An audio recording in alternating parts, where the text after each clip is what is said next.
Question है बेटा आपका, determine the current through the 7 ohm resistance in network of figure. ये आपको बेटा फिगर दे रखी है।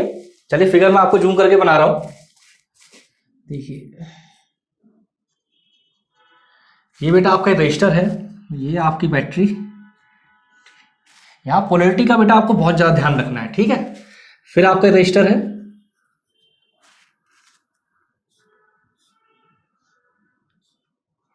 ठीक। फिर यहां पे एक रजिस्टर और है आपका,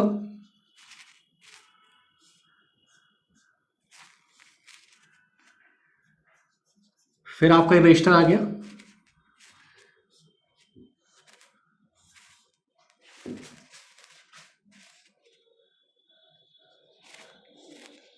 और फिर एक रजिस्टर है, और फिर आपका एक बैटरी। देखिए अब यहाँ पे देखिए क्या क्या वैल्यूज हैं। इसकी वैल्यू बेटा आपकी 42 वोल्ट, इसकी वैल्यू है बेटा आपकी 3 ओम, दिस वैल्यू विल बी 5 ओम। इस रेजिस्टेंस की वैल्यू है बेटा 4 ओम। ये आपका 25 वोल्ट, ये है आपका 57 वोल्ट, ठीक है। ये आपका हो गया 6 ओम, ये हो गया 70 वोल्ट, दिस विल बी 7 ओम। ये हो गया 4 वोल्ट, ठीक है। तो देखिए सवाल आपसे क्या पूछा, सवाल ने पूछा determine the current through the 7 ohm resistance. सही, 7 ओम रेजिस्टेंस है आपको, यानी ये जो आपको 7 ओम रेजिस्टेंस है, यानी ये जो आपका 7 ओम रेजिस्टेंस है, यहां पे बेटा आपकी कितनी करंट होगी, ये चीज आपको फाइंड आउट करनी है, ठीक है। तो यहां पे हम क्या करते हैं, 7 ओम रेजिस्टेंस के थ्रू हमें करंट निकालनी है। यहाँ पे हम सिंपल नोडल एनालिसिस मेथड का यूज करते हैं, कई मेथड है लेकिन हम नोडल एनालिसिस से करते हैं। नोडल एनालिसिस आपको बहुत आसान पड़ेगा। तो मैं दो नोड अपने एज्यूम कर ले रहा हूँ कि भाई चलो यहाँ मेरा पोटेंशियल क्या है V1, सेम इसी तरीके से यहाँ मैंने अपना पोटेंशियल क्या मान लिया V2, ठीक है।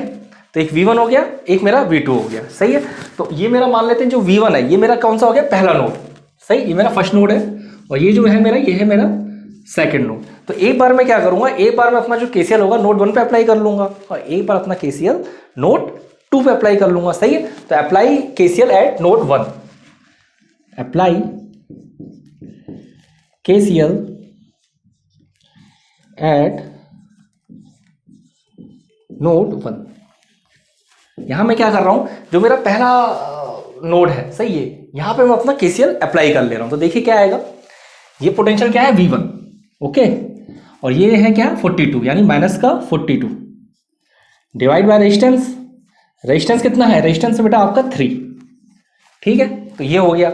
उसके अलावा यहाँ पे आपका अप्लाई करना है तो कैसे होगा, देखिए ये है मेरा V1, अब मैं यहाँ पे कर ले रहा हूँ। अब यहाँ देखिए यहाँ पे साइन किसका आएगा, साइन प्लस का आएगा माइनस का आएगा, तो देखो यहाँ आपका क्या साइन आएगा, प्लस का आएगा, ठीक है। तो V1 प्लस 25 डिवाइड बाय 4, ठीक है। उसके बाद देखिए ये मेरा पहला नोड है, सही है। तो V1 यहां साइन सॉरी, ये आपका क्या है 57 वोल्ट, ठीक है, यानी माइनस का 57, और ये क्या है मेरा यहां पे, ये है मेरा V2, यानी माइनस का V2 डिवाइड बाय 5। रेजिस्टेंस कितना है मेरा इसके बीच में, रेजिस्टेंस है मेरा 5, तो यहां पे आपका क्या आ जाएगा 5 आ जाएगा, सही है, ठीक है। अब चलिए इसे सॉल्व करते हैं, इसे सॉल्व करते हैं। तो देखिए सॉल्व होकर आपका क्या आएगा, एक काम करते हैं, मैं V1 वाली टर्म कॉमन ले लेता हूं कि V1 में जितनी टर्म्स आ रही हैं वो सारी मैं अपनी कॉमन ले रहा हूं। तो देखिए मेरी क्या आएगी, V1 मैंने अगर कॉमन लिया तो 1/3, सही, ये मेरा क्या हो जाएगा 1/4, ये मेरा क्या हो जाएगा 1/5, ठीक है। इसी तरीके से V2 वाली टर्म को भी मैं अलग कर ले रहा हूं। तो V2 वाली टर्म क्या होगी, माइनस का V2 1/5 इक्वल टू में क्या आएगा, ये वाली जो टर्म्स आ रही हैं इसे मैं इधर लेके चला जाता हूं, ठीक है। जैसे ये मेरा क्या है माइनस का 42/3, यानी इसे मैं क्या लिख सकता हूं 42 डिवाइड बाई 3। देखो सॉल्व करने कई तरीके हो सकते हो, आपकी मर्जी कैसे सॉल्व करो, एलसीएम लेके सॉल्व करो, कैसे करो, लेकिन थोड़ा सा इजी वाला तरीका है इसलिए मैं ऐसे बता रहा हूं। ये आपका प्लस का 25/4 है, तो यहां जाके क्या होगा माइनस का 20/4। सेम इसी तरीके से यहां पे आपका क्या आना है, यहां पे आपका आना है ये माइनस का 57/5 है, सही है। तो यहां क्या हो जाएगा प्लस का 57/5। ठीक है, यानी आपकी ये वाली एक्सप्रेशन आ जाएगी। इसे मैं कैलसी से सॉल्व कर ले रहा हूं और डायरेक्ट लिख दे रहा हूं। देखिए ये सॉल्व होकर आपका क्या आएगा,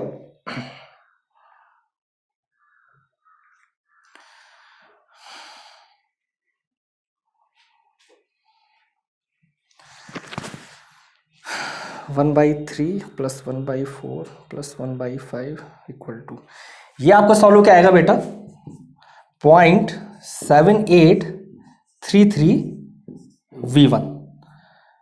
ठीक है, ये आपका सॉल्व क्या जाएगा 0.2, यानी माइनस का 0.2V2 इक्वल टू, चलिए 42.3 माइनस का 25/4 प्लस का 57/5 इक्वल टू, ये आपका सॉल्व क्या जाएगा 19.15। ठीक है, तो ये आपका सॉल्व क्या आ गया। इसे बेटा मैं एक्सप्रेशन 1 मान ले रहा हूं। ठीक है, ये आपकी इंपॉर्टेंट एक्सप्रेशन है। चलिए, तो ये वैल्यू मुझे पता चल गई यहां पे। ठीक है, नेक्स्ट अब मैं सेम काम क्या करता हूं, सेम काम ये कर लेता हूं कि जो मेरा दूसरा नोड है, सही है, उस दूसरा नोड पे भी केसीएल अप्लाई कर ले रहा हूं। सही है, तो देखिए applied KCL eight node 2, apply KCL eight node 2, यानी कौन सा नोड है, जो मेरा ये वाला नोड है, ये जो नोड है यहां पे मैं अपना केसीएल अप्लाई कर लेता हूं। तो यहां देखिए यहां मेरा क्या आएगा, अगर मैं इसके रेस्पेक्ट में देखता हूं, V1 के रेस्पेक्ट में देखता हूं, तो मेरा क्या आएगा, देखिए V2 प्लस का 57 माइनस का V1 डिवाइड बाय 5। ठीक है, यानी V2 प्लस का 57 माइनस का V1 डिवाइड बाय 5। ठीक है, फिर देखिए, फिर मैं यहां पे आ गया, कहां पे आ गया, यहां V2 पे आ गया। सही, तो V2 माइनस का 70 डिवाइड बाय 6। सही है, तो प्लस का V2 माइनस का 70 डिवाइड बाय 6। सेम अब इधर चले जाते हैं, तो यहां पे आपका क्या आना है, V2, अब पोलैरिटी चेंज हो रही है, तो प्लस का 4 डिवाइड बाय 7, यानी प्लस V2 प्लस का 4 डिवाइड बाय 7 इक्वल टू 0। ठीक है, सेम इसी तरीके से मैं इसे सिंप्लीफाई करूंगा। इसे सिंप्लीफाई करने के बाद क्या होगा, मेरी एक और V1 और V2 के रिलेशन में एक और एक्सप्रेशन आ जाएगी। तो देखिए यहां एक्सप्रेशन देखते हैं, यहां पे आपकी एक्सप्रेशन यहां पे आपकी आनी क्या है। तो सेम V1 से स्टार्ट कर लेते हैं। ठीक है, जैसे ये V1 में लिखे ऐसे इसे भी हम V1 में लिख लेते हैं। तो इसमें क्या लिख सकता हूं, माइनस का V1/5, मैंने V1 अपना कॉमन ले लिया, देखिए इस एक्सप्रेशन से, यानी ये क्या हो गया मेरा 1/5। तो किसी कहानी हो गई, ये पहले कहानी हो गई बेटा मेरी V1 की। अब मैं V2 की देख ले रहा हूं, तो देखिए V2 में क्या लिखूंगा,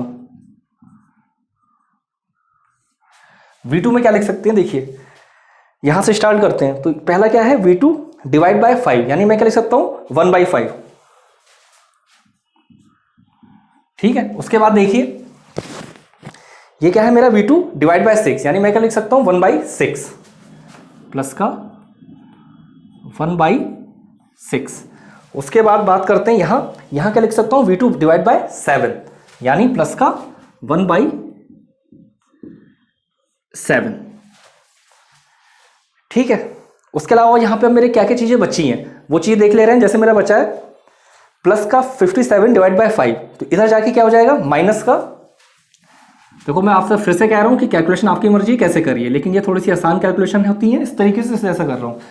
ये मेरा प्लस का 57/5 जो लेफ्ट हैंड साइड है, राइट हैंड साइड जाने में माइनस का हो जाएगा।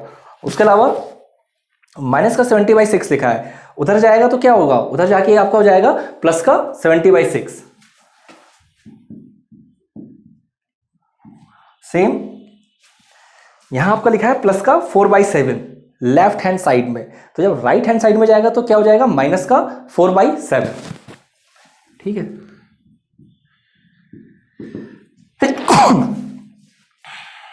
इसे सॉल्व कर लेते हैं। ये तो आपको 0.2 ही हो जाएगा,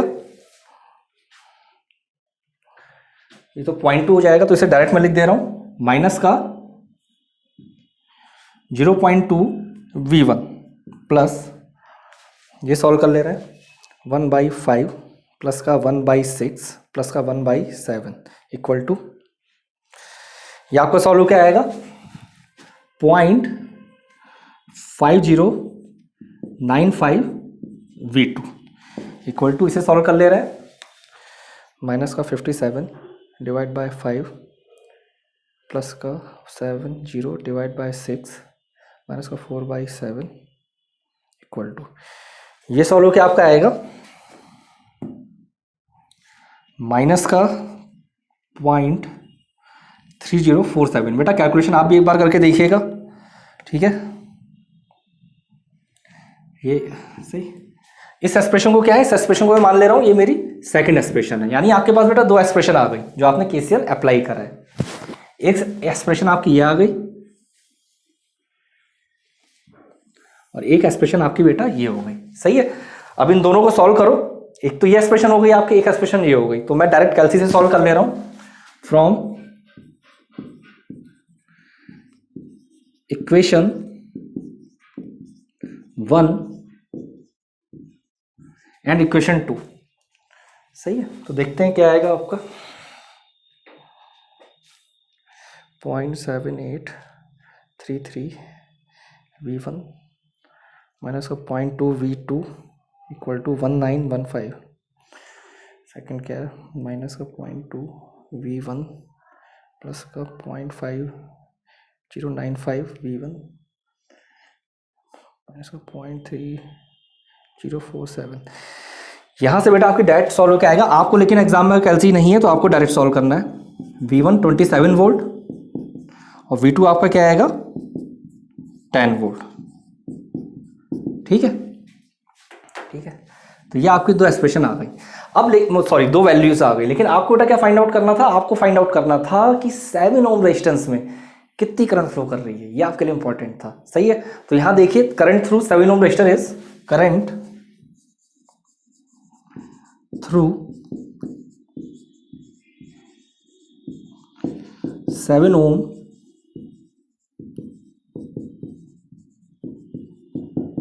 रेजिस्टेंस, 7 ओम रेजिस्टेंस के थ्रू कितनी करंट आपकी जाएगी, आपका 7 ओम रेजिस्टर यहां पे लगा हुआ है, ठीक है। तो यहां पे आप क्या करोगे कि आपको किस में निकालना I7, तो देखिए I7 ओम क्या होगा, देखिए ये नोड आपका कौन सा है, ये है आपका सेकंड नोड, सही है V2। ये यहां पे आपका क्या आना है, ये आपका आना है +4, यानी V2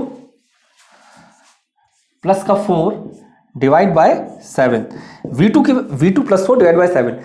V2 की वैल्यू आपको पता है, V2 की वैल्यू क्या है आपकी 10 प्लस 4 प्लस 7 यानी 14/7 यानी 2 एम्पियर, यानी आपका करेक्ट आंसर क्या आना है, इसका आपका करेक्ट आंसर आना है 2 एम्पियर, ठीक। अब देखिए बेटा ये क्वेश्चन आपका ऑब्जेक्टिव पॉइंट ऑफ व्यू से बहुत ज्यादा इंपॉर्टेंट है, सही है। यहां आपको लग रहा होगा कि अरे सर ने इतना बड़ा सवाल कराया है कि ऑब्जेक्टिव के पॉइंट ऑफ व्यू से है नहीं, आप लिख के रख लो। बेसिक इलेक्ट्रिकल या फिर नोडल एनालिसिस की अगर मैं बात कर लूं, केसीएल केवीएल की, बहुत ज्यादा इंपॉर्टेंट है, किसी भी चाहे जूनियर इंजीनियर का एग्जाम हो या असिस्टेंट इंजीनियर का एग्जाम हो, सही है। यहां पे कैलकुलेशन में हमें टाइम लगा। अब ये ऑब्जेक्टिव क्वेश्चन कैसे बनते हैं, नहीं दे रहे आपको पूरा सर्किट, आपका सर्किट में भी पॉसिबल इतना ही हो, सही, और डायरेक्ट आपको V2 की वैल्यू दे दी जाए, या फिर आपका सर्किट इतना ही हो, सही, या फिर चलो सर्किट यही है, सारे रजिस्टर की वैल्यू 1 ओम कर दी और सारे वोल्टेज सोर्स की वैल्यू 1 वोल्ट कर दी, सही। तो वैल्यूज को आसान कर दिया, तो अगर वैल्यूज को आसान कर देंगे तो उस केस में भी आपका सवाल जल्दी सॉल्व हो जाएगा। तो मेजर कंसंट्रेशन ये मत देखो, कई हर लेक्चर में बोलता हूं कि नंबर ऑफ क्वेश्चन करने से आपकी एग्जाम में सेलेक्ट होने की पॉसिबिलिटीज बढ़ती हैं। क्वालिटी ऑफ क्वेश्चन, कॉन्सेप्ट बनने की कोशिश करो, कॉन्सेप्ट क्या यूज हो रहा है, जो कि चाहे आपका सब्जेक्टिव क्वेश्चन हो चाहे आपका ऑब्जेक्टिव क्वेश्चन हो। अगर आपको कॉन्सेप्ट पता है तो ना ही सब्जेक्टिव में प्रॉब्लम आनी है ना ही ऑब्जेक्टिव में प्रॉब्लम आनी है, लेकिन अगर आपको कॉन्सेप्ट नहीं पता है तो सब्जेक्टिव में ही प्रॉब्लम आनी है और ऑब्जेक्टिव में ही प्रॉब्लम आनी है, ठीक है। क्योंकि मेरा इस सीरीज में मेन एम्फेसिस है ऑब्जेक्टिव क्वेश्चंस का, सही है। तो यहां पे ये सिखाने का मकसद क्या था कि आपको बेसिक केसीएल केवीएल आनी चाहिए, और मैंने आपको बहुत प्रैक्टिस कराई है। और ये मत सोचो कि सर बार बार क्यों प्रैक्टिस कराते हैं, सही। इसमें से बहुत से क्वेश्चन ऐसे जो एसएससी जेईई के कन्वेंशन में आ चुके हैं, ठीक है। तो ऐसा नहीं है ये सीरीज सिर्फ ऑब्जेक्टिव की ही चल रही है, सही। अगर आप एक बार कन्वेंशनल का पेपर भी देखेंगे रिसेंट ईयर के, तो वो क्वेश्चन भी मैंने इंक्लूड कर रखे हैं। वो इंक्लूड करने का सिर्फ एक रीजन ये रहा है कि आपको सारी बेसिक से बेसिक बात भी पता चले, सही। जैसे अभी मैं आपको 2 क्वेश्चन और कराता हूं, उन 2 क्वेश्चन में कहानी क्या है, वो भी आपके कन्वेंशनल के, सही। लेकिन उसमें इंपॉर्टेंट बात क्या, उसमें पार्ट वाइज पूछा गया है, तो ऑब्जेक्टिव में उसके आपके पार्ट पूछे जा सकते हैं। हार्ड एंड फास्ट नहीं है कि पूरा का पूरा क्वेश्चन वही छप के आ जाए, सही। और ये भी नहीं बोल रहा हूँ वही ऑब्जेक्टिव में आए, लेकिन उस कॉन्सेप्ट पे बेस आपका ऑब्जेक्टिव क्वेश्चंस फ्रेम होते हैं, सही। क्योंकि अब इतने सवाल कराए हैं तो अब आपको यही प्रैक्टिस करनी चाहिए कि कैसे क्वेश्चन फ्रेम होता है।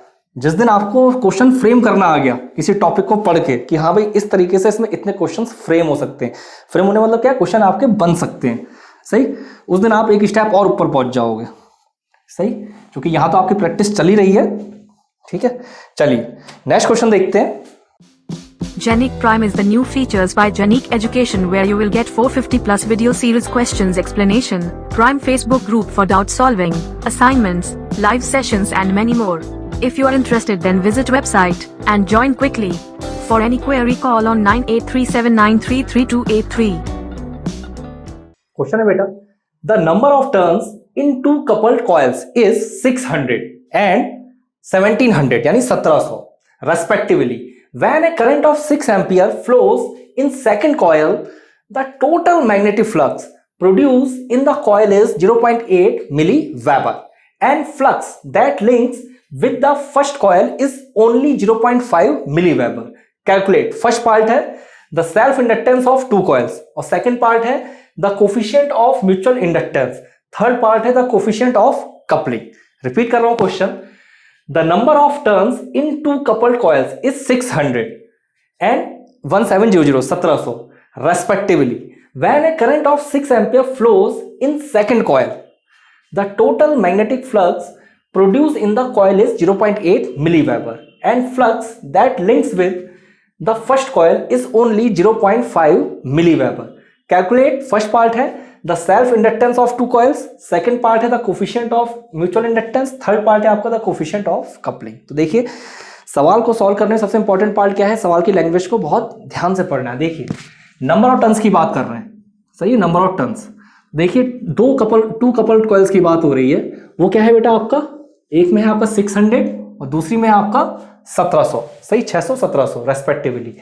When a current of 6 ampere, 6 ampere current flow कर रही है इन सेकंड कॉइल. अच्छा ये इंपॉर्टेंट पॉइंट है. सेकंड कॉइल में करंट कितनी फ्लो कर रही है, 6 एम्पियर. फर्स्ट कॉइल में करंट नहीं है, सही है. कह रहे हैं total magnetic flux produce, total magnetic flux produce in the coil is 0.8 milliweber, सही है. टोटल मैग्नेटिक फ्लक्स प्रोड्यूस हो रहा है वो आपका हो रहा है 0.8 मिलीवेबर, ठीक है. और flux that links with the first coil, अच्छा फर्स्ट कॉइल से कितना लिंक हो रहा है, 0.5 मिलीवेबर, ठीक. चलिए करते हैं. तो यहां पहले देखते हैं आपको क्या क्या डेटा गिवन है, सही. तो देखिए पहले देखते हैं आपको यहां पे क्या क्या डेटा इस सवाल में गिवन है, सही है. तो यहां पे पहले कॉइल में टर्न्स दे रखे हैं 600 और दूसरे कॉइल में टर्न्स कितने दे रखे हैं 1700, यानी N1 की वैल्यू दे रखी है आपको 600, सही है. N2 की वैल्यू आपको क्या दे रखी है 1700, ये आपको N2 की वैल्यू दे रखी है, ठीक है. ऐसी I2 यानी सेकंड कॉइल में कितनी करंट फ्लो कर रही है वो आपको दे रखा है 6 एम्पियर. I2 आपको दे रखा है 6 एम्पियर.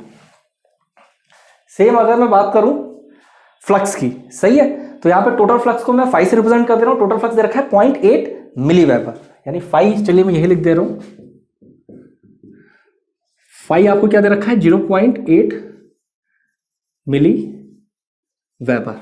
और फर्स्ट कॉइल से कितना फ्लक्स लिंक हो रहा है, फर्स्ट कॉइल से लिंक हो रहा है, इसमें मैं रिप्रेजेंट कर दे रहा हूं 512, सही है. 512 है मेरा 0.5 मिलीवेबर, सही है. अच्छा कैलकुलेट के आपसे क्या करा रहे हैं, सही है. फाइंड आपको क्या करना है वो भी देख लीजिए. यहां पे बेटा आपको फाइंड क्या करना है. पहला है the self inductance of the two coils, यानी आपको L1 और L2 की वैल्यू फाइंड आउट करनी है, सही. फर्स्ट पार्ट है L1, L2, ये आपके क्या होंगे, सही है. सेकेंड पार्ट क्या है the coefficient of mutual inductance, सही. तो कोफिशिएंट ऑफ म्यूचुअल इंडक्टेंस से मतलब क्या, आपको क्या फाइंड आउट करना है M12 या फिर M21, सही. इसे हम M बोलते हैं. तो M12 बराबर M21 बराबर M. थर्ड पार्ट क्या है, थर्ड में आपसे पूछा है द कोफिशिएंट ऑफ कपलिंग, कि भाई कोफिशिएंट ऑफ कपलिंग क्या होगा, यानी K की वैल्यू आपको फाइंड आउट करनी है, सही. चलिए अब सॉल्यूशन देखते हैं इसका।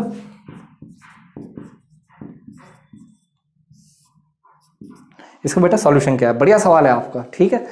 तो यहाँ देखिए पहले मैं सिंपल, यहाँ पे क्या बात हो रही है, यहाँ पे दो कॉइल्स की बात हो रही है, तो दो कॉइल्स को मैं थोड़ा सा बनाता हूँ। देखिए सिंपल,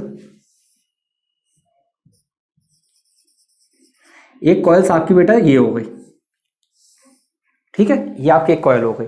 सेम इसी तरीके से दूसरी कॉइल बनाते हैं।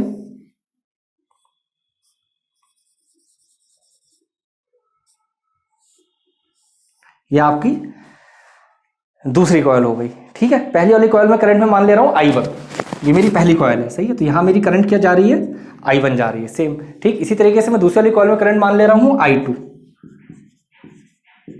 वो मुझे गिवन है 6 एम्पियर, सही है। टोटल करंट वो मुझे करंट दे रखी है I2 6 एम्पियर। अब अगर बेटा मैं यहाँ पे फ्लक्स की बात करता हूँ, ठीक है, तो यहाँ फ्लक्स के हिसाब से बनेगा। देखिए ध्यान से देखिएगा, ये हो गया इसका सेल्फ फ्लक्स इस कॉइल का। इस कॉइल की बात करूं तो ये इस कॉइल के लिए सेल्फ फ्लक्स हो जाएगा, ठीक है, ठीक है। और अगर मैं टोटल फ्लक्स की बात करूंगा तो वो दोनों कॉइल से लिंक करेगा, यानी ये। रिपीट कर रहा हूं, वैसे थोड़ा सा आपको दिक्कत आ सकती होगी। ये पहली कॉइल है, ठीक है, मैं लिख दे रहा हूं यहाँ पे कॉइल 1, और ये आपकी दूसरी कॉइल है कॉइल 2, कॉइल 1 कॉइल 2। कॉइल 1 से आपको फ्लक्स लिंक कर रहा है, कॉइल 2 से कुछ फ्लक्स लिंक कर रहा है, टोटल फ्लक्स, सही। तो जो कॉइल 1 से लिंक कर रहा है उसे मैं क्या बोल दूंगा, उसे बोल दूंगा φ11, सेल्फ की बात हो रही है। ऐसे ही दूसरी कॉइल से मैं लिख नहीं रहा हूं, जो विषय लिख दे रहा है वो मेरा क्या होगा φ22,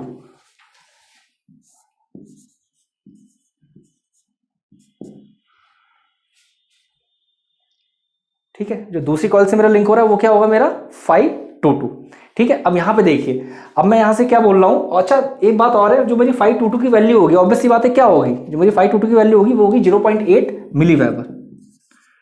क्योंकि बात को समझने की कोशिश करो, दूसरी कॉइल है उसमें करंट फ्लो कर रहा है, जब उसमें करंट फ्लो कर रहा है तो उसके वजह से फ्लक्स जनरेट हो रहा है, ठीक है। अब यहाँ पे देखिए φ12 और φ21 की बात करूँ, जो मेरा ये होगा, ये मेरा क्या होगा, ये होगा मेरा φ12 बोल लो इसे, या फिर φ21 बोल लो, तो वो मेरा क्या है 0.5 मिली weber.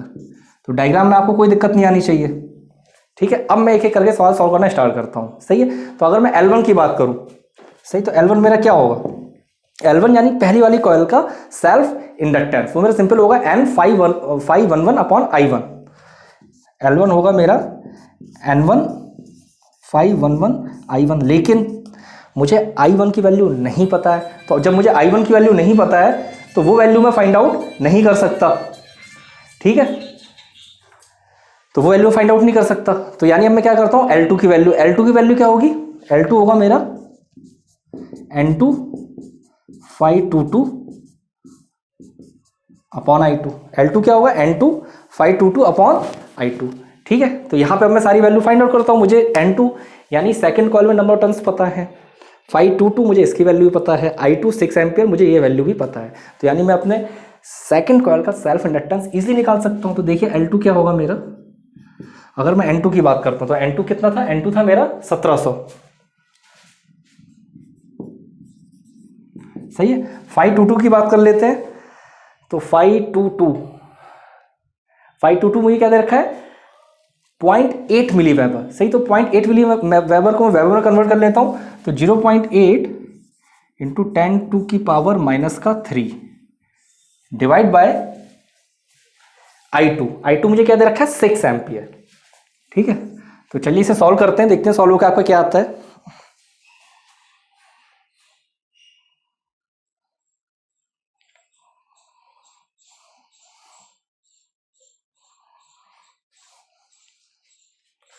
One 1700 into 0.8 divide by 6 equal to, ये आ रहा है 0.2266 हेनरी, 0.2266 हेनरी, सही है। ये आपकी L1 की वैल्यू आ गई, ठीक है। सॉरी, आपकी किसकी वैल्यू आ गई, ये वैल्यू आपकी आ गई बेटा L2 की, सही है। अब जरा करंट की बात करें, जब मुझे L2 की वैल्यू पता है तो मैं इजीली I1 की वैल्यू निकाल सकता हूँ। I1 की वैल्यू क्या होगी, I1 की वैल्यू सिंपल मेरी हो जाएगी I2 into N2 upon N1, sorry हाँ I1 की वैल्यू I1 की वैल्यू हो जाएगी I2 up into N2 upon N1। अब यहाँ पे देखिए, यहाँ पे मुझे अपनी I2 की वैल्यू पता है, सही है। I2 की वैल्यू क्या है, I2 की वैल्यू है 6 एम्पियर। N2 की बात करूँ तो N2 की वैल्यू क्या है मेरी, N2 की वैल्यू बेटा 1700, सही है, 1700 हो गई। और N1 की वैल्यू क्या हो जाएगी 600, तो 1700 अपॉन 600, 600 यानी 600, 2 जीरो से 2 जीरो कटे यानी 17 एम्पियर।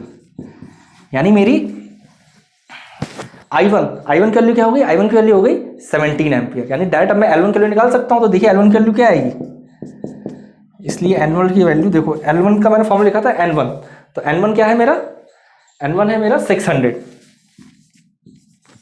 इंटू 511। 511 की कहानी देखिए, 511 तो बेटा 511, सही। तो अगर बेटा मैं यहाँ पे 511 की बात करता हूँ, वो क्या होगा, ऑब्वियसली बात है 0.8 इंटू 10 की पावर माइनस का 3, वही रहेगा 511। 522 511 बात एक ही है। और डिवाइड बाय I1 मैंने कैलकुलेट कराया 17, तो इसे सॉल्व कर लेते हैं, देखते हैं सॉल्व होके क्या आता है।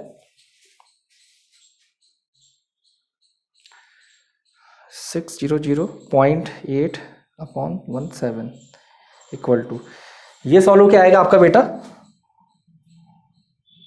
0.02823 हेनरी।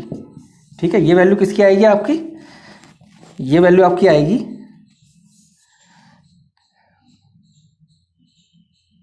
ठीक है।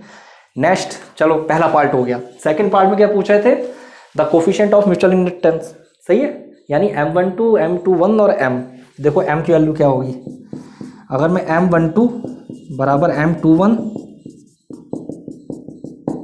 बराबर M बोलूँ तो इसकी वैल्यू इसकी वैल्यू आपकी क्या होगी, इसकी वैल्यू सिंपल होगी N2 512 अपॉन I1, सही है। N2 512 I1, सही है। N2 की वैल्यू की बात करें तो वो आपको क्या दे रखा है 1700। 512 की वैल्यू की बेटा बात करें वो क्या है 0.5 डिवाइड बाय I1 की बात करें, I1 कितनी है, I1 है 17, सही। तो डायरेक्ट सॉल्व हो जाएगा 17 1700, यानी यहाँ आपका क्या आ जाएगा 100, सही। तो यहाँ पे जो आपकी M की वैल्यू सॉल्व होकर आएगी, वो आपकी वैल्यू क्या आएगी 0.05 हेनरी। मैं यही लिख दे रहा हूँ 0.05 हेनरी। चलिए, दो पार्ट आपके हो गए, एक लास्ट पार्ट बचा है के, यानी कोफिशिएंट ऑफ कपलिंग। तो कोफिशिएंट ऑफ कपलिंग की बात करें वो आपका क्या होगा 512 अपॉन 511। थर्ड होगा आपका कोफिशिएंट ऑफ कपलिंग, 12 बोल लो या फिर 512 बोलो, चाहे 521 बोलो, ठीक है, वैल्यू आपकी सेम है। तो 512 डिवाइड बाय 511, सही है। तो 512 की बात करूं तो 512 आपको क्या दे रखा है 0.5 इंटू 10 की पावर माइनस का 3। सेम अगर 511 की बात करूं तो 511 क्या है 0.8 इंटू 10 की पावर माइनस का 3। तो इसे अगर आप 10 की पावर माइनस 3 से 10 की पावर माइनस 3 आपका कैंसिल आउट हो जाएगा। इसे अगर आप सॉल्व करेंगे तो ये क्या आ जाएगा 0.625। अच्छा क्या 48 2 20, सही है। ये आपको सॉल्व होकर क्या आ जाएगा, ये जो वैल्यू आपकी सॉल्व होकर आएगी ये आएगी आपकी 0.625, ठीक है। अब ये जो क्वेश्चन है बेटा ये आपका ऑब्जेक्टिव पॉइंट ऑफ व्यू से बहुत ज्यादा इंपॉर्टेंट है। अभी है कन्वेंशन का, मान लेते हैं, चलो ठीक है, लेकिन समझो इस सवाल में बेटा आपको ये चीज सीखने को मिली। आपके ऑब्जेक्टिव में ऐसी कोई जरूरी नहीं है कि सिर्फ इतना बड़ा क्वेश्चन लिख के आ जाओ, सारी चीजें पूछ ली जाए। भाई आपके में सिर्फ आपका ये पूछ सकते हैं कि L1 L2 कैसे कैलकुलेट होगा, आपसे बेटा सीधे ये चीज पूछ सकते हैं, आपसे बेटा डायरेक्ट ये चीज पूछ सकते हैं। ऐसा कोई हार्ड एंड फास्ट नहीं है कि तीनों पार्ट आपके एक साथ आए, सही। तो ऑब्जेक्टिव क्वेश्चंस कैसे फ्रेम होते हैं, यहाँ मैंने कई सारे, अब इस सिंपल क्वेश्चन को देखो, यहां से आपके बेटा 2 क्वेश्चन बनते हैं, सही। इसकी बात करूं तो यहां से बेटा आपके 2 क्वेश्चन बनते हैं, 4 क्वेश्चन। इसकी बात करूं यहां से आपके क्वेश्चन बनते हैं, यानी 5 क्वेश्चन, सही है। ये मैंने यहाँ पे फॉर्मूला इंप्लीमेंट करा है, सिर्फ इसी पे आपको ऑब्जेक्टिव क्वेश्चन आ सकता है, 6 क्वेश्चन, ठीक है। तो ये आपको क्वेश्चनों को ऐसे कोरिलेट करना है, आपको ये नहीं है कि नंबर ऑफ क्वेश्चन बहुत ज्यादा लगते जाएं, सही है। आपका मेन फोकस क्या है कि किसी एक इंडिविजुअल क्वेश्चन से आप कितने ज्यादा क्वेश्चंस फ्रेम करना सीख सकते हो, कितने ज्यादा क्वेश्चंस आपके लग सकते हैं, ठीक है। तो ऑब्जेक्टिव पॉइंट ऑफ व्यू से बेटा इस कॉन्सेप्ट पे सही, यहाँ पे कॉन्सेप्ट कुछ ऐसा स्पेशल नहीं था। सेल्फ इंडक्टेंस का कॉन्सेप्ट था और म्यूचुअल इंडक्टेंस का कॉन्सेप्ट था। अगर मैं सेल्फ इंडक्टेंस की बात करता हूँ तो वो किसी पर्टिकुलर कॉइल में करंट फ्लो हुई, उसकी वजह से फ्लक्स बन रहा है, फिर आपका इंडक्टेंस आ रहा है, वो सेल्फ इंडक्टेंस हो गया। लेकिन अभी एक कॉइल में करंट फ्लो कर रही है, उसी कॉइल में फ्लक्स आपका जनरेट हो रहा है, लेकिन लिंक वो अपनी नियर बाई कॉइल से कर रहा है, तो वो वहां पे कौन सी कहानी आएगी? म्यूचुअल इंडक्टेंस वाली कहानी आएगी। ठीक है, तो ये जो सेल्फ इंडक्टेंस हो गया, म्यूचुअल इंडक्टेंस हो गया, इन कॉन्सेप्ट पे बेटा आपके बहुत सारे सवाल पूछे जाते हैं। ठीक है, आप कोई भी चाहे जेई का पेपर उठा के देखो, चाहे असिस्टेंट इंजीनियर का पेपर उठा के देखो, एक आध क्वेश्चन तो बेटा आपको मिल ही जाएगा जो आपका इन कॉन्सेप्ट्स पे जनरली क्वेश्चंस पूछे जाते हैं। ठीक, तो अभी मैंने आपको 2 क्वेश्चन तो कराए। चलिए अभी एक क्वेश्चन और देखते हैं ऐसे ही, फिर से हम अपने प्योर ऑब्जेक्टिव टाइप क्वेश्चंस पे आएंगे, क्योंकि एक लेक्चर में आपको मैक्सिमम क्वेश्चंस आपको लग जाए, ज़्यादा अच्छी बात है। ठीक है, चलिए अब इसके बाद अपना नेक्स्ट क्वेश्चन देखते हैं।